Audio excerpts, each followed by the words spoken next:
어제 우리가 9장에서 살펴보았던 에스라의 모습은 기가 막히고 무너졌던 모습이었습니다. 나라가 망하고 백성들이 포로로 끌려갔던 그 이유가 우상숭배 때문이었고 또 하나님 말씀에 대한 불순종 때문이었는데, 그래서 하나님의 이 징계를 받아 나라가 멸망하고 끌려갔다가 다시 하나님의 은혜로 돌아오게 된 것인데, 근데 그 돌아온 백성이 또 그 죄와 잘못을 짓고 있는 것입니다. 에스라가 이것을 보니까 너무 기가 막혀가지고 겉옷을 찢어버리고 속옷도 찢고 수염과 머리털까지 다 뜯어버리고 저녁 제사 드릴 때까지 아주 망연자실하게 앉아 있었습니다. 그러다가 저녁이 되어서 이제 아주 부끄러운 마음을 가지고 백성을 생각하면서 기도를 드리는데, 이 기도가 오늘 본문의 1절까지 계속됩니다. 1절을 보니까 이렇게 나옵니다. 에스라가 하나님의 성전 앞에 엎드려 울며 기도하여 죄를 자복할 때라고 나와 있습니다. 에스라의 처음의 기도는 아주 부끄러운 기도였는지 모르겠습니다. 그러나 1절 말씀 보니까 이제 그의 기도는 백성을 향해서, 백성을 생각하면서 우는 기도가 되었습니다. 이제 그의 기도가 백성을 위한 중보 기도가 된 것입니다.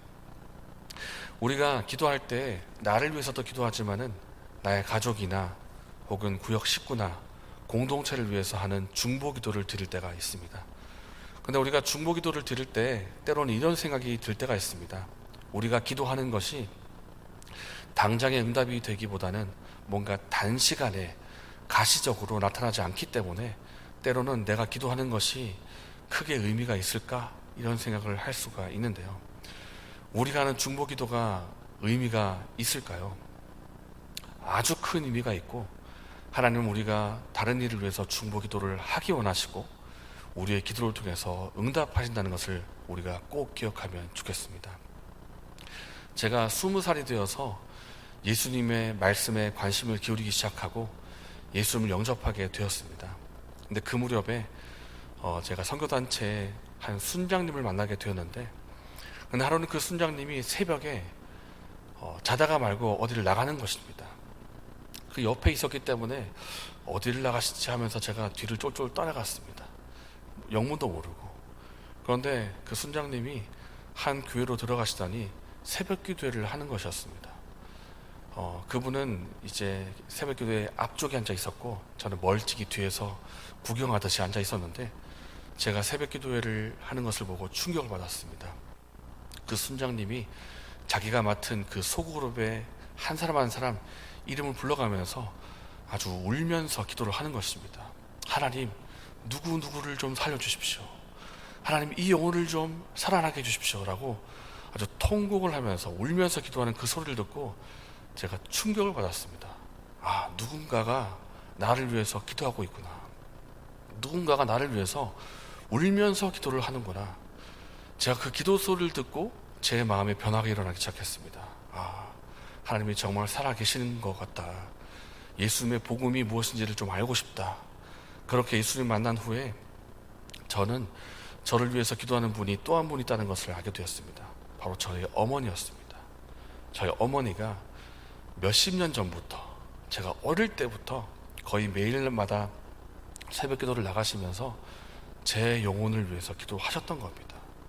그래서 저는 압니다. 아, 내가 예수님 믿게 된 것이, 내 마음에 변화가 일어나고 내가 신앙생활을 하게 된 것이 내 스스로의 어떠한 것이 아니고 하나님의 크신 은혜였고, 또 누군가의 중보 기도가 있었기 때문에 지금의 내가 있다는 것을 저는 알고 있습니다. 중보 기도가 의미가 있을까요? 너무나 큰 의미가 있습니다. 하나님은 우리가 중보 기도를 하기 원하시고 우리가 기도하는 그것을 통해서 일하신다는 것을 우리가 꼭 기억하면 좋겠습니다. 오늘 본문도 그렇습니다. 에스라가 오늘 본문에 중보 기도를 합니다. 사실 에스라가 하나님 말씀을 잘 아는 사람이고 율법을 순종하는 사람인데 무슨 큰 죄가 있다고 울며 기도할 일이 있겠습니까?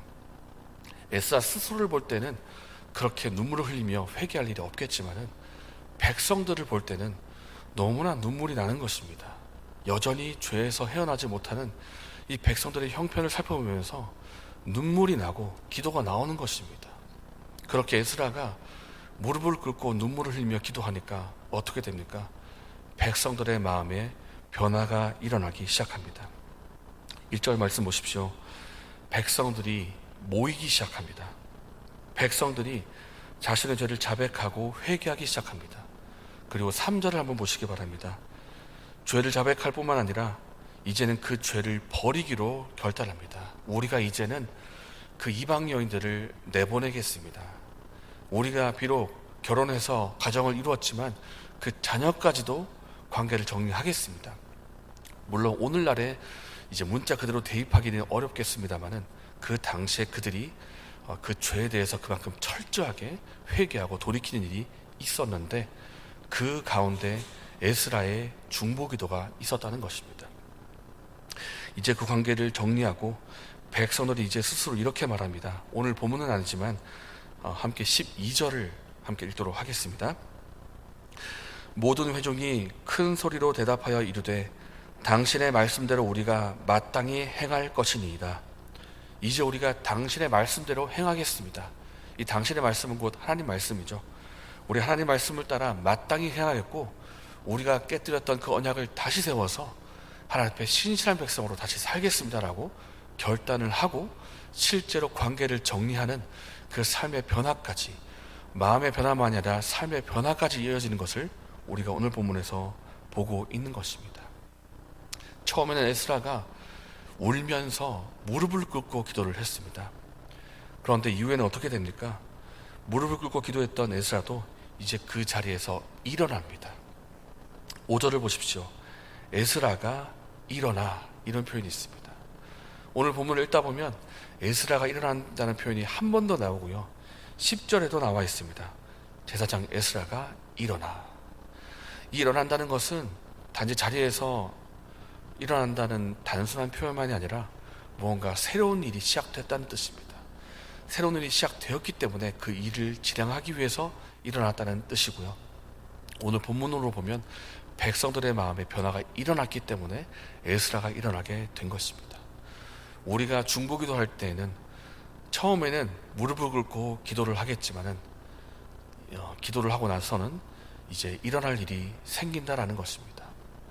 지금은 우리가 무릎을 꿇고 기도하지만 기도를 하고 난 후에는 새로운 일이 생기고 일어날 일이 생긴다는 것을 우리가 기억하면 좋겠습니다. 지금은 무거운 마음으로 기도하겠지만 나중에는 가벼운 마음으로 일어날 일이 생깁니다. 그렇기 때문에 먼저 하나님 앞에 나아가서 중보기도로 은혜를 구할 수 있는 저 여러분 되시기를 바랍니다. 오늘 시편 126편 제가 오늘 말씀을 준비하면서 시편 126편을 찾게 되는데 제가 읽어드리겠습니다. 5절과 6절입니다. 눈물을 흘리며 씨를 뿌리는 자는 기쁨으로 거두리로다. 울며 씨를 뿌리러 나가는 자는 반드시 기쁨으로 그 곡식단을 가지고 돌아오리로다. 우리가 억지로 눈물을 쥐어 짜자는 뜻이 아니라 우리가 하나님 아버지의 마음을 가지고 기도하자는 것입니다. 우리가 아버지의 마음을 가지고 우리 가족과 구역 식구와 공동체와 나라와 민족을 놓고 기도할 때 하나님께서 우리의 기도를 들으시고 응답하실 것입니다. 지금 우리가 눈물을 흘리며 기도할지 모르겠지만 나중에는 그 기도의 열매를 보면서 기뻐하는 날이 오게 될 것입니다. 이러한 은혜가 저 여러분에게 있기를 예수님의 이름으로 축복합니다. 이 시간 함께 말씀을 생각하면서 기도하겠습니다. 하나님, 우리에게 하나님 아버지의 마음을 허락하여 주시옵소서. 우리의 가족과 또 구역 식구와 공동체를 위해서 아버지의 마음을 가지고 기도할 때 주님께서 듣고 응답하신 역사가 있게 하여 주시옵소서. 이렇게 기도하겠습니다. 그리고 내일은 추수감사 주일입니다. 한 해 동안 베푸신 하나님의 은혜에 대해서 기억하고 감사하는 예배의 시간이 되게 해달라고 기도하면 좋겠습니다. 이렇게 기도하시고 개인적인 제목을 드신 후에 자유롭게 돌아가시겠습니다.